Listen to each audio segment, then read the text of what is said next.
Megan Hardy. And I'm Kira Smith. For tonight's not-so-breaking news, we will be discussing the stigma associated with mental illness and America's mental health care system, or lack thereof. Mental illness is vastly misunderstood among most of the population. A lack of knowledge among members of society has negatively impacted those who suffer from such ailments, leading to harmful stereotypes and misconceptions. America's flawed mental health care system fails to provide the treatment required by those living with mental illness. In order to eradicate the stigma related to mental illness, we need to inform the public about the truths of these disorders and construct a fully functioning mental health care system. These are the keys to improving the quality of life for those affected. There has been a deinstitutionalization movement, which has resulted in more mentally ill people without access to care. USA Today reporter Liz Sabo notes the rising mentally ill homeless population. The lack of care costs the federal government millions of dollars each year. However, this issue is an easy fix. 1/5 of the 610,000 homeless suffer from a mental illness, which makes it hard to diagnose and treat those suffering. The lack of care contributes to self-medicating, which only worsens the vicious cycle. Similarly, this country's veterans are devastatingly harmed by the flawed system. Journalist Mark Thompson found that Army troops are seeking mental help more than 100,000 times per month. The situation is made worse by the idea that asking for help is seen as a weakness, and only half of those who require care end up receiving it. Currently, the military has a shortage of mental health care professionals, with 20% fewer than necessary. Despite their efforts in hiring non-military psychiatrists, these professionals are ineffective in their treatment due to their lack of knowledge about the military and its culture. More often than not, a hot topic after a school shooting is whether or not the perpetrator is mentally ill.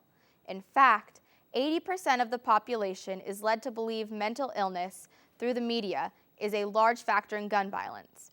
Jeffrey Swanson, a medical sociologist, conducted a study and discovered that only 4% of gun violence is a direct result of mental illness. Gun violence is not as intertwined with mental illness as society has come to believe. Adults are not the only ones affected by mental illness. Approximately 18% of children and adolescents suffer from a mental health ailment. Dr. William Dykle theorizes that schools should collaborate with mental health care workers to optimize the learning environment for both the mentally ill children and their peers. This would ensure all students have access to mental health care, as well as receiving a quality education. With the rise of social media, mental illness has become increasingly glorified. Sites such as Tumblr, Twitter, and Instagram promote mental illness as a lifestyle rather than a serious disorder. This kind of romanticization blurs the lines between everyday emotion and serious mental illness. The phenomenon trivializes the struggle of actual sufferers and creates misconceptions about these diseases. Oftentimes, films inaccurately portray mental illness by glamorizing its symptoms and effects. In films, characters are seen as attractive, thoughtful, and endearing due to their disorders alone. This suggests that mental illness defines the person. However, there are many more parts to an individual besides their disorder. The mental health care system has done little to aid those suffering. In Washington, beds have been cut at psychiatric centers, resulting in patients that are boarded in regular hospitals and treated poorly and ineffectively. Mental health care reform does not account for the needs of those in need of treatment, but rather the well-being of the general population.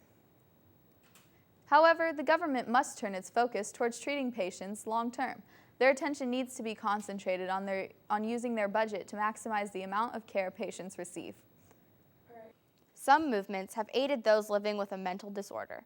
Housing First provides homes for mentally ill individuals on the street, and then later begins to treat their disorders. The military is even taking measures to reduce the number of troops that return with an illness. Dwell time allows soldiers to take time between deployments. There are many steps you can take to help eliminate the stigma associated with mental illness. One way to help is to refrain from using mental illnesses as adjectives, such as calling an organized person OCD. Another way to reduce the stigma is to refrain from participating in the glorification of mental illness online, and be wary of how films portray mental illness. Instead, educate yourself on legitimate websites, such as mentalhealth.gov.